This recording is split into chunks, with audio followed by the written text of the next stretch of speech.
नमस्कार दोस्तों, स्वागत है आप सबका भद्रा इस एकेडमी में।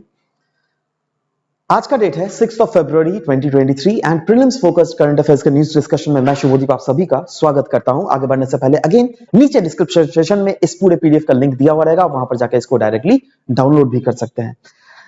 दोस्तों 999 का जो ये सीरीज है जहां पर आपको 1 year current affair Assam as well as international current affairs plus 600 set के जो आसाम स्टैटिक एमसीक्यूज प्रोवाइड किया जा रहा है, अगर आपको इसको एक्सेस करना है तो इसके हार्ड कॉपीज को आप ऑर्डर डायरेक्टली कर सकते हो इन नंबर्स के थ्रू। चलिए सबसे पहला आज का न्यूज देख लेते हैं दोस्तों। यह न्यूज द सेंटिनल से लिया गया है। कहा जा रहा है दैट ओरांग नेशनल पार्क में, अब मैं ये नहीं बतलाने वाला हूं यार ओरांग नेशनल पार्क कहां है, प्लीज, है ना, बहुत बार हम लोगों ने डिस्कस कर चुका है। अच्छा, न्यूज क्या है that dead body of royal Bengal tiger को यहां पर स्पॉट किया गया है। Royal Bengal tiger is dead found in this region, right. So हम लोग पढ़ते हैं थोड़ा टाइगर्स के बारे में। देखो, अगर इंडिया में टाइगर्स के नंबर देखोगे 2018 से ये बहुत ज्यादा इंक्रीज हुए हैं।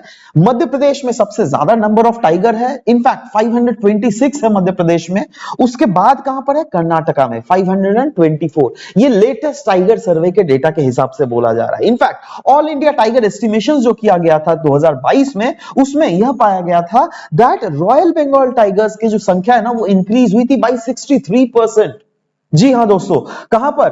नागार्जुना सागर श्रीशैलम टाइगर रिजर्व में। और साथ ही साथ 2 tigers has been spotted in different Papikonda national park as well. So these are the many अलग अलग features I mean data about the tigers that have royal Bengal tigers that were found, right. यही नहीं, बंगाल का tigers I mean historical range अगर देख लीजिएगा अभी तक का, वो बहुत सारे कंट्रीज में, जिन्हें इसमें India, Pakistan, Nepal, Bangladesh, Bhutan, south west China, ये सब सारे रीजन्स में पाए जाते थे।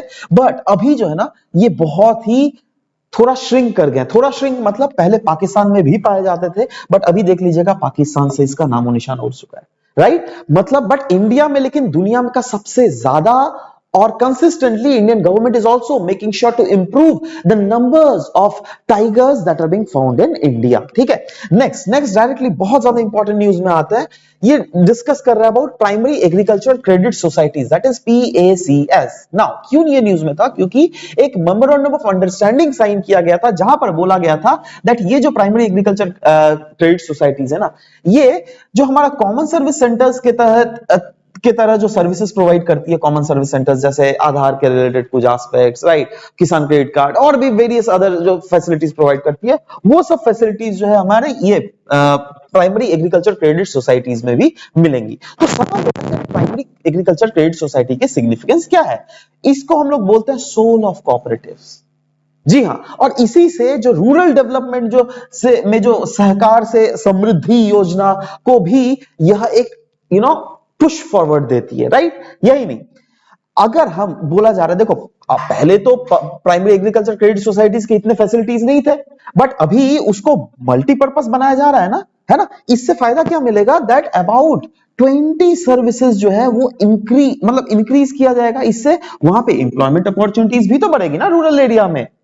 अब रूरल एरिया में अगर एम्प्लॉयमेंट अपॉर्चुनिटी चाहे तो लोग कहां से आएंगे? शहरों से थोड़ा ना वहां पे काम करने आएंगे भाई, है ना। रूरल रीजन से ही लोगों को तो उठाया जाएगा और उनको बोला जाएगा दैट आप भी काम कीजिए, आपको सैलरी प्रोवाइड किया जाएगा, राइट। सो फिर बोला जा रहा है 50% जो कंट्री का पॉपुलेशन है वो डायरेक्टली या फिर इनडायरेक्टली कहीं ना कहीं कोऑपरेटिव से एसोसिएटेड है। दैट्स व्हाई ये स्टेप लिया गया है दैट कॉमन सर्विस सेंटर्स जो कि हर जगह में नहीं पहुंच पा रही थी, वो उनके जो फैसिलिटीज है वो हम लोग in primary agriculture credit societies में भी अवेल करवाएंगे, right. So primary agriculture credit societies जो है ये क्या होती है? टेक्निकली ये एक विलेज का लेवल का इंस्टीट्यूशन है जो कि डायरेक्टली वर्क करती है विद रूरल रेसिडेंट्स। इनफैक्ट ये एग्रीकल्चरिस्ट जो होते हैं ना उनको भी इंकरेज करती है, जिससे वो सेव कर सके, एक्सेप्ट कर सके और डिपॉजिट कर सके in primary agriculture credit societies के साथ, राइट। उनको बैंक ना जाना पड़े, राइट। एंड बोला जा रहा है around 63,000 primary agriculture credit societies हैं। एंड रीसेंट बजट अगर देख लीजिएगा उसमें भी बोला गया है अराउंड इसको 2 लाख बढ़ाकर करना है in the upcoming next 5 years, और साथ ही साथ इसको मल्टीपर्पज करना है। दैट इज जो कॉमन सर्विस सेंटर्स की जो फैसिलिटीज है वो यहां पर प्राइमरी एग्रीकल्चर क्रेडिट सोसाइटीज में हमें इंश्योर करवाना है, राइट। एंड ध्यान दीजिएगा ये point, they are outside the purview of banking regulation act, इसीलिए इसको आरबीआई रेगुलेट नहीं करती है, राइट। याद रहेगा। चलो आगे बढ़ते हैं।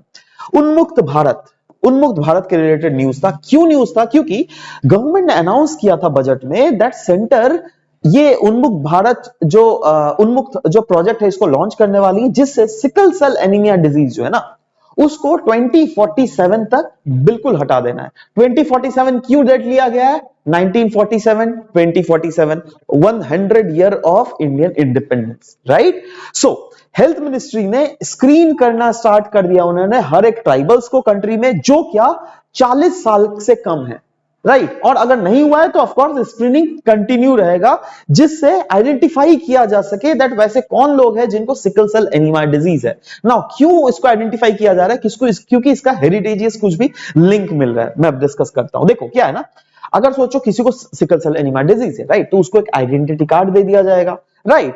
अब ये कलर कोडेड कार्ड रहेगा जिसको मैरिज के पहले भी मैच किया जा सकता है। इससे फाइंड आउट किया जाता है दैट किस टाइप के लोगों को जो है सिकल सेल एनीमिया डिजीज का रिस्क हमें देखने को मिलता है, राइट? प्रिवेलेंस अगर देख लीजिएगा हमारे देश में सिकल सेल एनीमिया डिजीज का, सो यस अराउंड 200 डिस्ट्रिक्ट जो हमारे कंट्री में है, जो कि ज्यादातर महाराष्ट्र, मध्य प्रदेश, छत्तीसगढ़, गुजरात, राजस्थान, झारखंड एंड उड़ीसा, इस रीजन्स में हमें सिकल सेल एनीमिया डिजीज काफी ज्यादा प्रिवेलेंट देखने को मिलती है। सिकल सेल एनीमिया डिजीज ये है क्या? ये जैसे कि मैंने पहले बोला जेनेटिक कंडीशन है ये, जो क्या हेमोग्लोबिन को इंपैक्ट करता है, राइट? और हेमोग्लोबिन तो आपको पता है it is responsible for carrying the oxygen in body through the red blood cell, right? और हेमोग्लोबिन को ही ये इंपैक्ट कर देता है। कैसे? ये देखो नॉर्मल आरबीसी होता है, but sickle cell anaemia disease के समय ये ऐसा कुछ हो जाता है। समझ रहे हो? इंपैक्ट कर रहा है ना, इसी को तो इंपैक्ट कर रहा है, राइट? तो ये इनहेरिटेड है क्योंकि जेनेटिक कंडीशन है, तो जी हाँ ये इनहेरिटेड है। मतलब बच्चों को जो है ये जीन मिलता है ना, one from each parent, so they at times inherit this sickle cell anaemia disease. इसलिए तो बोला गया ना वो आईडी कार्ड जो दिया जाएगा, क्यों? Right? So it is prevalent among the tribal population mainly, right? And कहा जा रहा है इससे बहुत सारे प्रॉब्लम जैसे एनीमिया है ना, एक्यूट एंड क्रॉनिक पेन्स हो सकती है, इंफेक्शंस हो सकती है, एक्यूट चेस्ट सिंड्रोम हो सकता है, स्ट्रोक आ सकता है, राइट? तो ये सब बहुत ही प्रॉब्लमेटिक सिचुएशंस है regarding the sickle cell anaemia disease. Now next बात करते हैं हम लोग स्पेस डेब्री के रिलेटेड। नाउ कहा जा रहा है अराउंड 111 पेलोड्स और 105 स्पेस डेब्री को आइडेंटिफाई किया गया है एज एन इंडियन ऑब्जेक्ट जो क्या ऑर्बिट कर रही है अर्थ को, राइट? और ये किसके डेटा के अनुसार? यूएस स्पेस कमांड के अनुसार पाया गया है। तो सवाल होता है स्पेस डेब्री होता क्या है? देखो हम लोग जैसे हम नॉर्मल शब्दों में समझा रहा हूं, ठीक है? हमने सैटेलाइट छोड़ दिया, राइट? सैटेलाइट कितना समय तक काम करती है? 10 साल, 20 साल, उसके बाद तो वो सैटेलाइट डिफंक्ट हो जाएगी, कोई काम नहीं करेगी, राइट?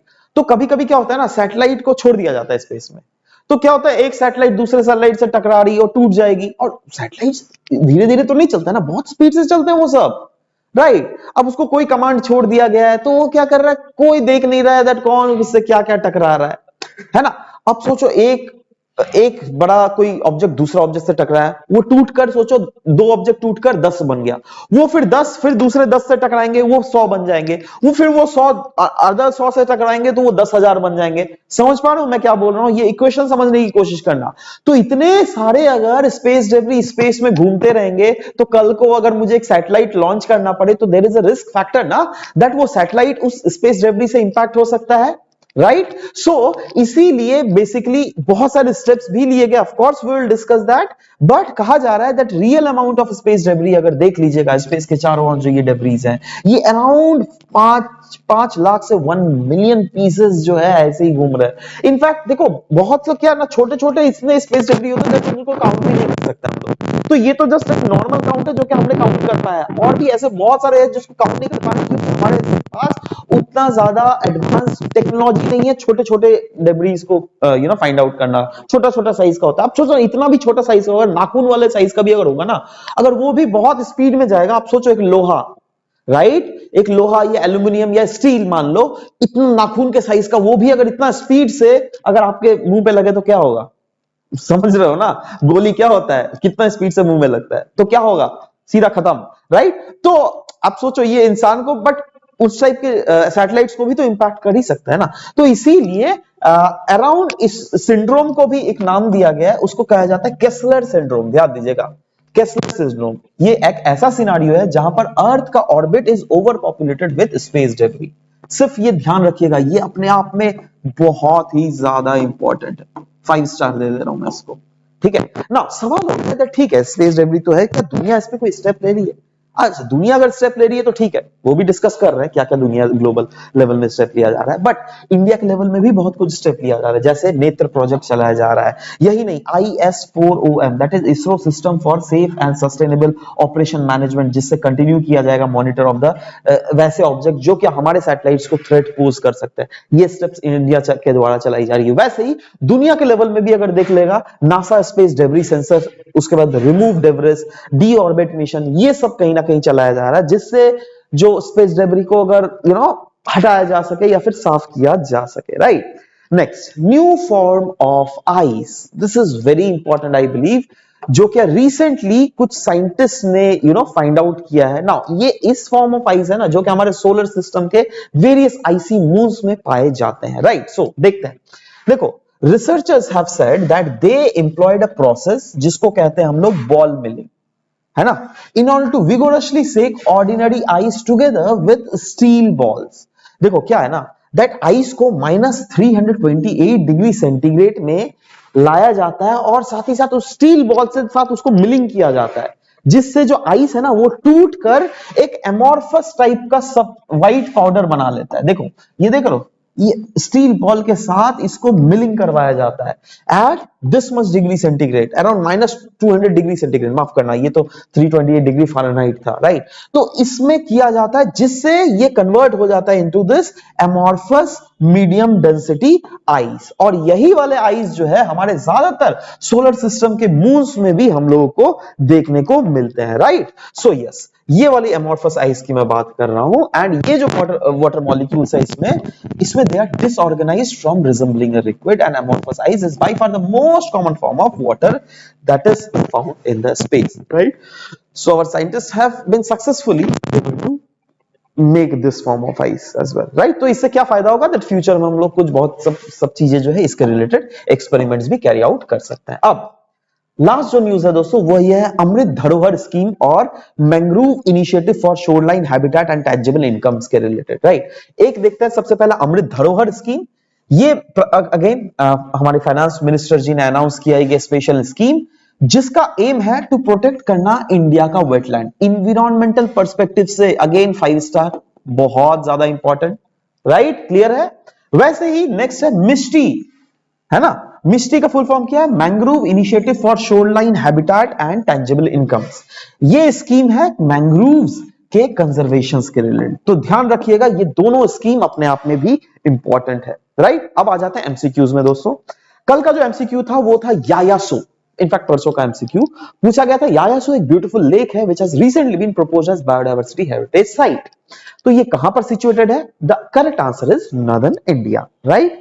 नेक्स्ट जो न्यूज है वो है regarding primary agriculture credit societies के related. Primary agriculture credit societies के रिलेटेड 2 स्टेटमेंट दिए हुए, आपको बताना कौन सा स्टेटमेंट सही है। पहला है पीएससीएस आर रेगुलेटेड बाय आरबीआई, और दूसरा है ये एक विलेज लेवल इंस्टीट्यूशन है जो क्या डायरेक्टली वर्क करती है विद रूरल रेसिडेंट्स। आपको बताना कौन सा करेक्ट स्टेटमेंट है, 1 only, 2 only, both 1 and 2, neither 1 nor 2, right। The correct answer in the comment section below. We will be waiting for your answer to come up. This was all about the discussion for today's class, guys. Thank you very much for the discussion.